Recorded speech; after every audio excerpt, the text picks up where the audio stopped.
What up, boys? Today we got Cyberfrog Unforgettable Tales number 1 and number 2. These arrived just yesterday. I thought about doing an unboxing video, but after reading them, I wanted to kind of make a video going into a little bit deeper, like details, what I liked about the books, what I thought could be improved. A little bit more thought out. I have some notes here on the side, which is a departure for me because I'm usually kind of a low effort type of person, but you know, you can only do so much. So, as you can see, both of these are foil and they're both embossed, which means that they are raised, they're textured. If you can kind of see that.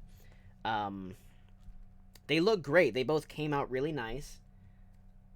They kind of feel like, if you ever played Yu-Gi-Oh, they feel kind of like old school Ultimate Rare cards, how they had that texture on the front. And if you haven't played Yu-Gi-Oh, well, you can buy these comic books, and that's what an Ultimate Rare card feels like.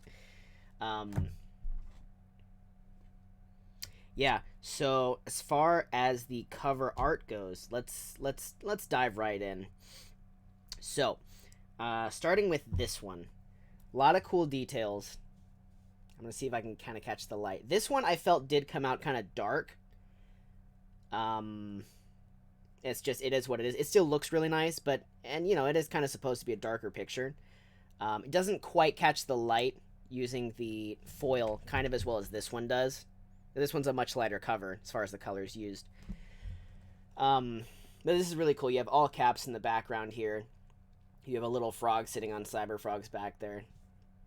And just the reflection of everything in his armor. Like Ethan does a really good job of drawing really reflective surfaces. And that's only like complemented so much by Kyle Ritter's colors, because like once you add color, it really just really makes this pop. Anyway, moving on to this one. This one is a little bit different. So this background here, this is not reflective, as opposed to the title here, and a few surfaces like Cyberfrog's skin here isn't reflective while his eyes are. I actually think that this works in favor of this comic. It makes it seem a little bit more, it gives it a little bit more depth, in my opinion, especially with Deathfly here, his arms coming up in front of the Cyberfrog logo, which we'll get to in a minute. Now, zooming in here, these look really great. It's a lime green with a slight gradation into a yellow green on the title here, which looks swag money. Now, the Unforgettable Tales typeface. This here, I love this typeface. It is, it's really reminiscent of like the 90s style, especially with this drop shadow here. Drop shadows were really big in the 90s. Most of them did not look very good, and there's a reason that they went out of style. However, this one here, and you can see it a little bit better here, it's a lighter background. This was, I think, a very well done drop shadow. It's very reminiscent of the 90s while still staying relevant today. So, mad props for that. That's not easy to do. Moving on to the all caps logo here. As you can see, as opposed to Blood Honey, we have this numbering system down here, which I think is a very welcome addition. I think it actually enhances the all caps logo just a bit. Makes me want to collect all of these. So here's hoping for Unforgettable Tales 3 and 4. Please, I want more of these. I like these comics. Yeah, so moving on to the paper. Now, Ethan said a while ago that, there was a lot of concerns when Blood Honey came out, because the paper, apparently a lot of people felt it was very thin, and there was what's called fluting, which is kind of, it's this thing that the ink does to the paper. I didn't honestly think it was that bad, although I don't have a million comic books like some other people do. I have maybe like 100 or 2, but yeah, so I would say this is the exact other end of the spectrum here. This paper's really, really thick. Like the inside paper is almost, if not as thick as the cover. I think the cover is like a hair thicker. But yeah, really thick paper. So there's no fluting to speak of. The inks look really nice on the paper. The colors are nice and vibrant. The blacks are deep. Um, yeah, so there's none of that. I honestly, so I have only two like criticisms. I have two small nitpicks that I make. One is that this cover is a little dark. I think it could be a little bit lighter, like a tiny bit. That's just my stupid opinion. Who cares? The other thing is I think the paper is like, I know so many people complained the paper was too thin in the last one, and I hate to make this comment, but like I think it's a hair too thick. Because when the book sits closed in when it's boarded, it kind of stays open like this, so it's very thick inside of the board. It's very tight in there in the plastic, but that's okay. You know, if you're into this, like, hey, it's all good. That's just my stupid opinion. Paper's a lot thicker. These costed $10 a piece plus shipping, which, my goodness. I knew I was getting a good deal, but when I got these in the mail, like, I pulled them out, I'm like, did I really pay $10 for this?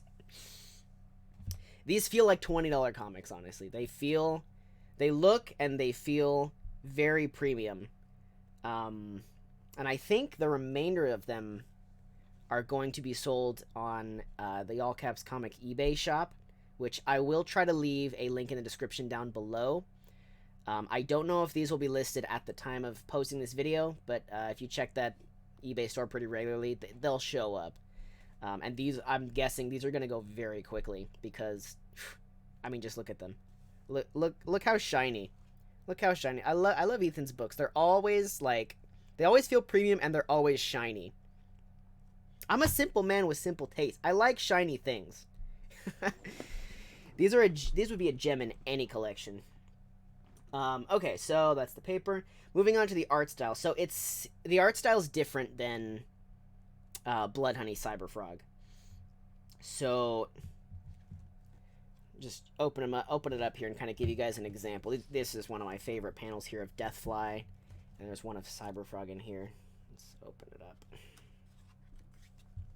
Oh, so spoiler alert, I guess. It's a little late for that. Anyway, yeah, as you can see, a lot more heavy on the lines, a lot more cartoony, a lot more expressive, I would say, as far as the line art goes. Let's see what I wrote in my notes here.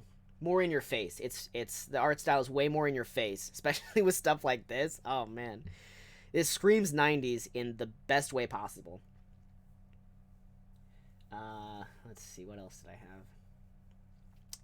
You know, there's still the standard attention to detail that you see in all of EVS's comics. Like, look at all the little things. Even, okay, I'm gonna turn to the first page here. Even on the first page, first appearance of Cyberfrog right here. Look at all that. Look at all the reflections in the armor. It even looks shiny. Like, even if this was in the original black and white, as it originally appeared, I would still be like, whoa, this looks very metallic, very reflective, especially there. Look at that. He drew that in every single spherical shape here. Man, beautiful. Classic 90s style. And you don't really see a lot of this smoke coming out of the eyes in the newer Cyberfrog. You know, it's a different style, it's a different theme. These books, as far as going into the story a little bit, you don't have a sense of impending doom, kind of like you do with Blood Honey. However, they are still both riveting issues. Kept me turning the pages the whole way through, and I have a very low attention span.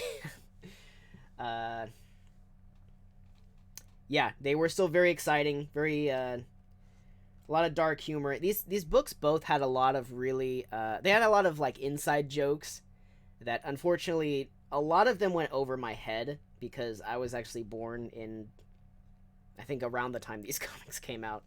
So a lot of them went over my head. However, that doesn't mean that didn't take away from like me enjoying these books at all. Let's see. Yeah, so a lot of inside 90s jokes. So if you grew up in the 90s, you're going to probably love these books even more than I do, and I freaking love these books. I think the lettering looks really nice. The lettering by Eric Weathers. It looks really clean. It's very easy to read. It's very pleasant to the eye. Keeps your eye flowing. And of course, the colors by legend Kyle Ritter. Look at that. It just brings these black and white pages to life. Look at all that. The use of blue light, especially the little subtle uses of blue light in these books, especially on this cover. You can see it a little bit. It's going to be hard to show because it's all foil, but there I think is really good, and there right on the side, on the shadow of Cyberfrog's face, this blue light just beautiful.